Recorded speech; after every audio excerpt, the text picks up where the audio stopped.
ایک صحابی ہیں، روزانہ معمول ان کا یہ ہے کہ وہ فجر کی جماعت ہوتی، سلام ایک طرف پھرتا، دوسری جانب سلام مکمل ہوتا، فٹافٹ اٹھتے گھر چلے جاتے۔ ان کا یہ معمول بڑا عجیب تھا۔ پہلی صف میں کئی دفعہ ہوتے تو گزرتے تو ٹانگیں بھی پھلانگ کے جانا پڑتا کئی لوگوں، لیکن جلدی نکل جاتے۔ بہت سارے لوگ ان کے اس معمول سے، اور ہم پتہ کیا کرتے ہیں، بعض اوقات ہم بدگمان بھی جلدی ہو جاتے ہیں۔ بدگمان بھی، دیکھو جی اس کو پتہ ہی کوئی نہیں، حالانکہ نہ جانے بیچارے کی کیا مجبوری ہے، جلدی جا رہا ہے یا دیر سے آ رہا ہے۔ اب وہ روزانہ بر وقت نکل جاتے۔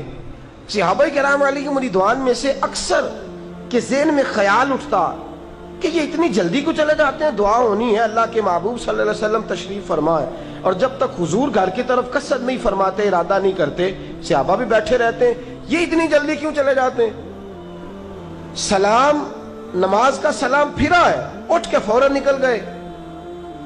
اچھا، اللہ کے رسول صلی اللہ علیہ وسلم نے بھی ان سے پوچھا نہیں کتنے دن گزر گئے، حالانکہ ایسی بات ہوتی تو لوگوں کا ذہن صاف کرنے کے لیے پہلے ہی پوچھ لیتے، لیکن حضور نے قصداً ارادتاً، صحابہ کہتے ہیں بات کو لمبا کر دیا، ہم بھی خاموش رہے کہ حضور ہی پوچھیں۔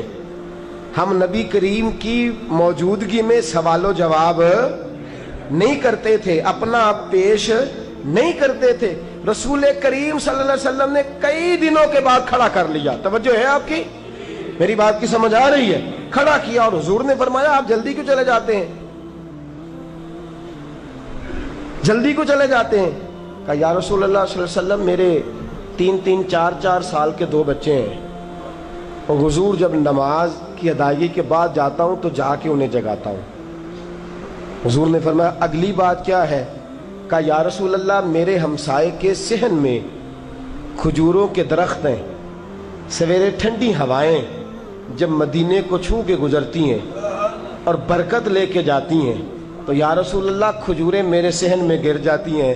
بچے تو بچے ہوتے ہیں، حالانکہ شرعی بات یہ ہے کہ گری ہوئی چیز کھجور اگر کسی نے اٹھا کے کھا لی تو اس پر مواخذہ نہیں، گری ہوئی۔ فرمایا چونکہ ان کی کھجوریں میرے صحن میں گر جاتی ہیں، یا رسول اللہ صلی اللہ علیہ وسلم، میں نماز پڑھ کے جاتا ہوں، ساری رات کی گری ہوئی کھجوریں کٹھی کر کے پہلے ان کے صحن میں پھینکتا ہوں، اس کے بعد بچوں کو جگاتا ہوں۔ یا رسول اللہ، ڈر لگتا ہے کہیں ہمسائے کے حقوق کے اندر کوئی زیادتی نہ ہو جائے، اس لیے حضور نماز کے فوراً بعد اٹھ کے چلا جاتا ہوں۔ اب رزلٹ نکلنے لگا ہے، اب رزلٹ نکلنے لگا ہے۔ اب حضور علیہ السلام ارشاد فرمانے لگے، یا تو یہ ہونا چاہیے کہ حضور کہیں شاباش، یا یہ ہونا چاہیے کہ حضور فرمائے کوئی بات نہیں، بچہ بھی تو نابالغ ہوتا ہے، یا حضور یہ فرمائے کہ گری ہوئی چیز اٹھا کے کھا لینے میں حرج نہیں، لیکن یہاں شاباشی کس انداز میں دی؟ حضور نے فرمایا یہ تیرا عمل مجھے بھی بڑا پسند ہے، فرشتوں کو بھی بڑا پسند ہے، اور میرے اللہ کو بھی بڑا پسند ہے۔ اپنے ہمسائے کا خیال رکھنا، اپنے ہمسائے کے حقوق کا خیال رکھنا۔ پتہ حضور نے کیا فرمایا؟ فرمایا کسی نے باہر سے چوری کی تو 1 چوری کا گناہ، اور اگر ہمسائے کی کوئی چیز چرا لی تو 10 چوریوں کی سزا ملے گی، 10 چوریوں کی سزا ملے گی۔